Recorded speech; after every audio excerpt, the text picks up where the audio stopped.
θα προηγηθεί ο σεβαστός γέροντας ο πατήρ Θεόφιλος, πνευματικός της αδελφότητος Λιδία, προς την οποία θα πρέπει και από τις θέσεως αυτής να εκφράσουμε τις θερμότατες ευχαριστίες μας για την ραδιοτηλεοπτική κάλυψη και της απόψινής αγρυπνίας και της συγκεντρώσεως της εκδηλώσεως στη Θεσσαλονίκη όπως και στην Αθήνα, και για την εν γέννη συμβολή της στον αγώνα αυτόν που γίνεται.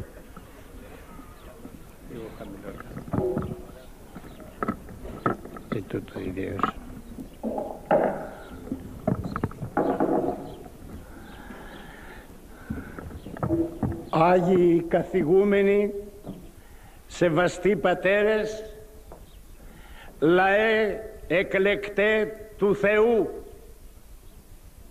εσύ που ήρθες σήμερα εδώ να ενώσεις τις προσευχές με το ιερατείο, με τους μοναχούς, με τις μοναχές, με τους Αγίους καθηγουμένους και με όλο τον ευσεβή λαό, ο οποίος σήμερα αγωνίζεται υπερπίστεως της Ορθοδόξου πίστεως.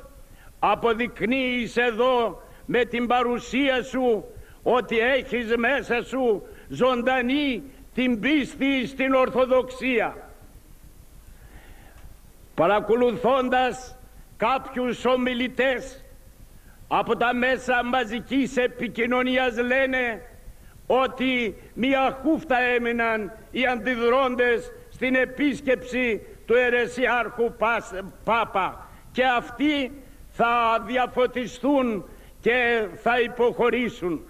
Ο λαός σήμερα αμήνεται της πατρόας πίστεως. Ο λαός μας δεν αγωνίζεται μόνον για τα χωράφια, για τα αμπέλια, για τα καπνά, για τα βαμβάκια και για τις συνταξιοδοτήσεις.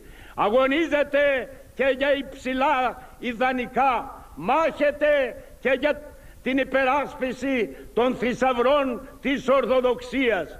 Η παρουσία αυτού του κόσμου, του πλήθους που ήλθε εδώ στα ψηλά βουνά του Ολύμπου, στην Ιερά Μονή του Αγίου Διονυσίου, όπου παρίστανται όλοι οι μάρτυρες, όλοι οι αγωνιστές, όλοι εκείνοι που έχισαν το αίμα τους για την πίστη την Ορθόδοξο, απόψε ήταν μαζί μας και κοντά μας, και οι προσευχές σας, αδέλφια μου, έφτασαν στο θρόνο του Θεού σαν μία βοή, σαν μία κατακραυγή, σαν μία διαμαρτυρία για τη βεβήλωση των ιερών και των οσίων μας. Μας πρόδωσαν, λαέ του Θεού, μας πρόδωσαν, αλλά ξέρετε ένα πράγμα, ότι ο λαός είναι ο υπερασπιστής της πατρόας πίστεως. Όταν εμείς ως λαός σταθούμε όρθιοι και δεν υποχωρήσουμε, μη βιάζεστε να δείτε τα θετικά αποτελέσματα. Από τώρα αρχίζει ο αγώνας, γιατί την κερκόπορτα που μας άνοιξαν κάποιοι, πέρασε ο φοβερότερος εχθρός της Ορθοδοξίας, ο Μέγας Αιρεσιάρχης του Βατικανού.